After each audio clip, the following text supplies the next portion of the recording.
No ar, radar de notícias. Prestação de serviços. Utilidade pública. Comigo aqui no estúdio, o pré-candidato a presidente da OAB Guarulhos, doutor Alexandre Parra Siqueira. Boa noite. Boa noite, muito obrigado, Pedro, pelo convite. Muito boa noite a todos que estão nos assistindo. Obrigado pela presença. Como é que está a pré-campanha, doutor Parra? Trabalho de formiguinha, indo de pouquinho em pouquinho, tentando contato com os advogados. Não posso visitar o escritório, então a gente marca reuniões virtuais com o escritório, conversando, entendendo um pouquinho, vendo quais são as necessidades, o que eles acham disso e trabalhando bastante, né? Mas tem muita gente pedindo muita coisa. Aliás, eu tenho observado, doutor Parra, os advogados reclamam muito durante a pandemia desse atendimento, desse trabalho remoto, né? Uhum. Dizem que o fórum não acompanha as necessidades dos advogados. Isso foi pego de surpresa todo mundo, né, Pedro? Ninguém tava esperando que a pandemia ia durar o tempo que está durando, né? Ninguém estava preparado, nem funcionalmente, nem psicologicamente, para ficar tanto tempo longe.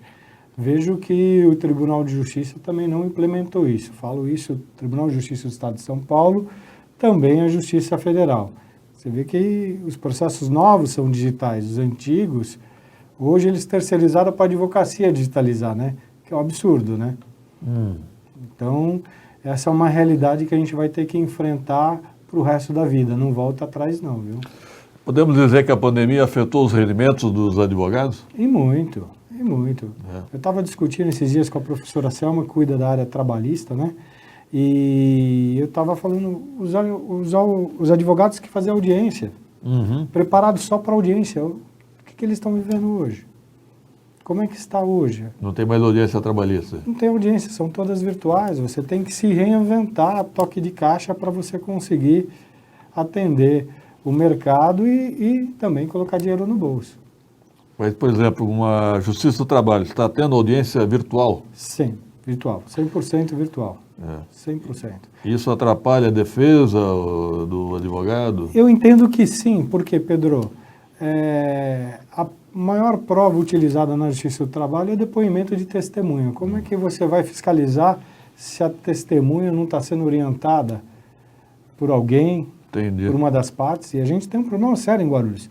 E a juíza, salvo engano, da 9ª vara, ela abre a audiência e vê pelo monitor dela, pede para o advogado girar a câmera para ver se está no mesmo ambiente. Se tiver a parte ou a testemunha no mesmo ambiente, ela oficia a vigilância sanitária. É um absurdo isso. Um absurdo isso. Essa juíza, ela não tem noção da realidade do país. Ela não tem noção que nem todo mundo tem acesso à internet, infelizmente, nesse país.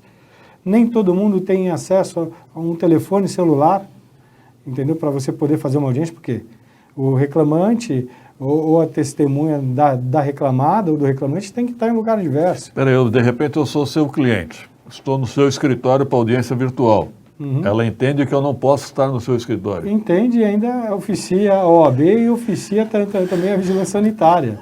É absurdo. Outro mundo, né? Assim, E a OAB tem se manifestado? Tem. Assim, de que maneira que tem manifestado? Essa reclamação chegou para a conselheira Juliana Rojas na sexta-feira, salvo engano, dia 23 do ano passado, do mês passado, onde ela encaminhou um ofício direto ao Dr. Guilherme Gantos, que é um conselheiro seccional, que ele cuida do relacionamento com o TRT2. E aí foi aberto um expediente, foi chamado o presidente do tribunal para uma reunião, junto com essa magistrada, para explicar o que estava acontecendo. Parece que ela foi orientada e não está cumprindo a orientação que foi determinada a ela. Não. Hoje eu recebi reclamação que não estava sendo acatada a orientação. É difícil. Agora, eu tenho visto, o senhor tem feito algumas lives aí nas mídias sociais, preocupado com o estado emocional dos advogados, né? Pedro, eu fico imaginando você, advogado, que você tem toda uma rotina de trabalho, de audiência, porque eu sou adepto do professor Edson Lins, que está em Atibaia, um beijo para ele.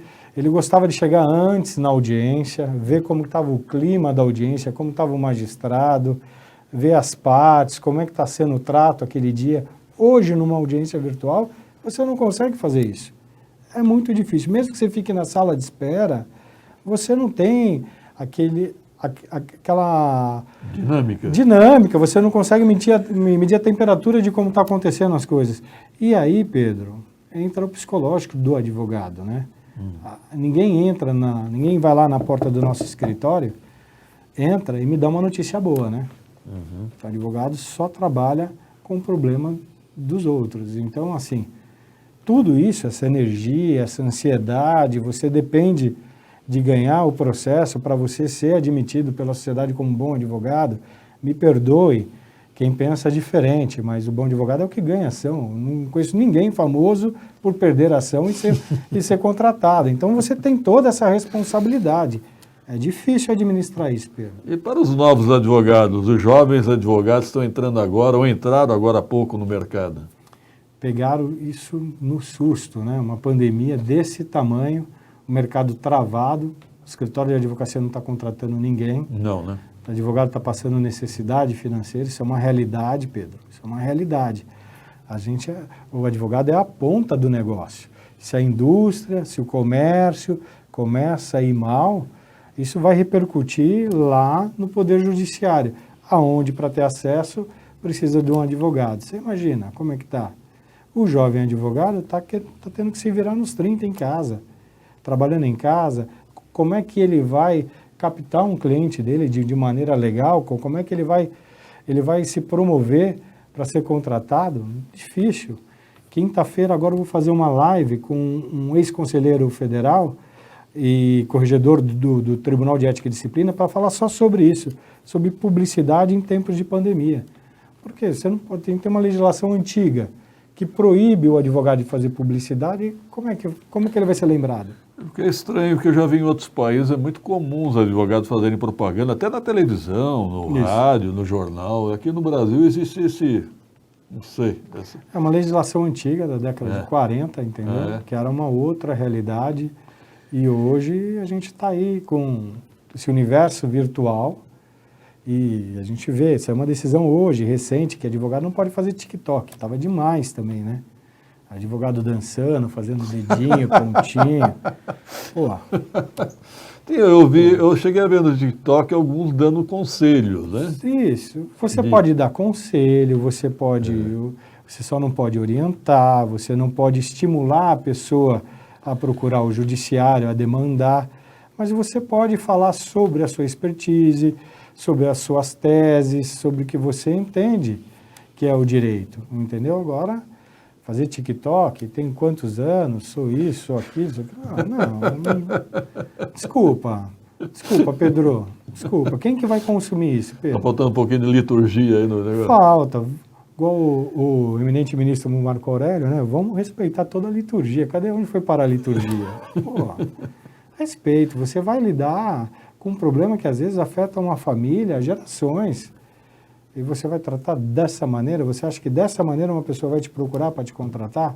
Fazendo TikTok, Pedro? Desculpa. Doutor Parra, tem surgido possíveis nomes candidatos à presidência da OAB Guarulhos. Como é que o senhor tem observado? Tenho observado um arco-íris, que no final desse arco-íris deve ter um pote de ouro, né?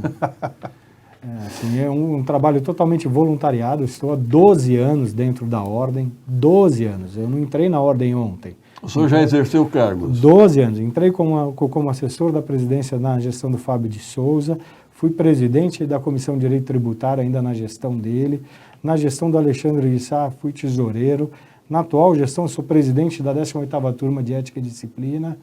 Então, assim, todo o trabalho que está lá, Pedro, é voluntariado. Por isso que eu acho que é um pecado você falar de qualquer gestor de ordem, entendeu? Chega a ser ultrajante. Cada um foi lá, doou o que podia doar. Se está bom ou se está ruim, por isso que eu sou contrário à reeleição. Por isso que eu acho que tem que oxigenar, entendeu? Cada um doa um pouquinho. Sim. E aí você vai sempre oxigenando. O doutor Alexandre de Sá chegou a dizer que não seria candidato à reeleição, ele titubeou um pouquinho, acabou não sendo, lançou o Ferrari. Isso. O Ferrari assumiu algum compromisso nesse sentido ou não? que eu saiba com o Alexandre de Sá, acho que eles estão afinados. Acho que o Alexandre de Sá está apoiando literalmente a campanha do Ferrari para a reeleição. Muito estranho, né? Mas o Ferrari não chegou a dizer que seria contra a reeleição? Não, nunca falou isso. Não. O Ferrari, ele tem uma característica muito discreta, né? O Ferrari é muito discreto, ele é muito calmo. Até o tom de voz dele é um tom de voz pacífico. Mas eu vejo o Alexandre trabalhando muito nas mídias sociais, trabalhando bastante. Chega informações que ele está, lógico, capitaneando a reeleição do Ferrari. Ele está mais entusiasmado que o Ferrari, né? Isso, na minha leitura, sim. E eu acho estranho porque ele sempre foi contrário à reeleição. Ele é contrário à reeleição de São Paulo e a favor da reeleição em Guarulhos. 2 pesos e 2 medidas. Mas houve um rumor aí, acho que foi o doutor Alexandre Cadeu Bernardes que me falou que o doutor Medina esteve em São Paulo. O que houve? O que aconteceu aí? Eu soube que ele teve uma reunião em São Paulo, o conselheiro, então o conselheiro Cristiano Medina. Isso. Teve em São Paulo, teve gente acompanhando ele. Eu estou louco para descobrir quem é essa pessoa que estava acompanhando ele. Ainda não sabe? Eu Ou não pode afirmar? Eu não posso afirmar, não saiu na foto, mas eu tenho notícia de quem é. Mas eu não posso provar, então eu prefiro não alegar. Então, mas ele teve essa reunião com o presidente Caio, né? Eu sou contrário à reeleição do Caio em São Paulo. Aliás, contrário? Sou contrário a qualquer tipo de reeleição. Entendi. Tem que oxigenar. Tem que oxigenar. Porque eu entendo o seguinte, é voluntariado. Se você vem para a reeleição, o projeto é pessoal. Se o projeto é pessoal, não faz parte. Não faz parte. A OAB, você tem que se dedicar à OAB. Você tem que estar preparado. Seu escritório tem que estar preparado, você tem que estar preparado, você tem que ter propostas de mudança. Não adianta você continuar o mesmo. Você tem que oxigenar. Você tem que ter alternância, né? Ou seja, você tem que vir com ideias novas. Você tem que enfrentar a realidade que hoje a gente vive da pandemia. E eu não vejo isso nas reeleições. Eu vejo a eterna busca pelo poder, entendeu? Não estou falando que é o caso do Ferrari. Eu estou dizendo em São Paulo. O senhor disse que o ex-presidente Alexandre de Sá está muito ativo, né? Sim, sim. E o secretário de Justiça Trevisan? O Ayrton Trevisan? É. Sempre vinculam o Ayrton Trevisan à gestão da OAB, né? Eu acho que dão muita notícia, muito ibope a ele. Eu acho que ele não tem esse poder todo dentro da ordem, não. Não? Não. Pelo menos na gestão que eu acompanhei do Alexandre de Sá, eu era o tesoureiro, nunca recebi nenhum pedido dele e nenhuma recomendação dele, direta dele, ou indiretamente alguém veio falar para mim. Nunca. Eu acho que mais enfeita o pavão do que o mais pavão. Folclore? É mais folclore. Mas ele foi um presidente, né? Ele foi presidente, a gente tem que respeitar essa questão, né? Igual o Fábio de Souza é presidente, foi presidente também, que me apoia e ele que me trouxe para a ordem. Se existe um culpado, o culpado é ele, né? Tá certo, então. Se tiver algo a finalizar, fica à vontade. Eu queria só agradecer e pedir para todo mundo, se cuidem.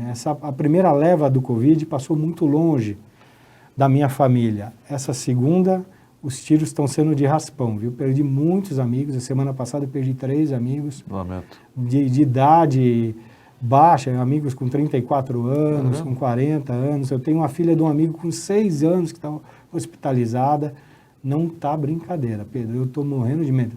Você sabe, todo mundo sabe, eu era muito gordo, fiz uma cirurgia pesada e eu ando com muito medo. Mas muito medo mesmo. Se cuidem. Doutor Parra, por favor, abra o leilão para nós aqui dessa garrafa de vinho, raridade. Eu não recomendo que o senhor beba, viu, se ganhar um leilão. Eu conheço o Wagner, né? É. Da época que ele era locutor de rodeio, né? É. Ele tem Então, uma, assim, ele tem uma Wagner, oratória boa. Wagner, em sua homenagem, eu vou abrir esse leilão R$1.000. Aí sim, hein? Nós vamos transformar em cestas básicas essa garrafa de vinho aqui do Wagner Freitas. Eu nem sabia que existia essa garrafa de vinho, rapaz. Não ganhei, hein? Ô Wagner, não ganhei não. Alguém me mandou aqui, viu? Tá certo. Doutor Parra, obrigado. Até uma próxima oportunidade. Muito obrigado também. Uma boa noite a todos. 18h27. Em seguida aqui no estúdio, o jornalista Guto Tavares tem polêmica no ar aí. Parece que há uma tensão entre a Câmara Municipal e a Prefeitura, hein? Ei, 2 minutos.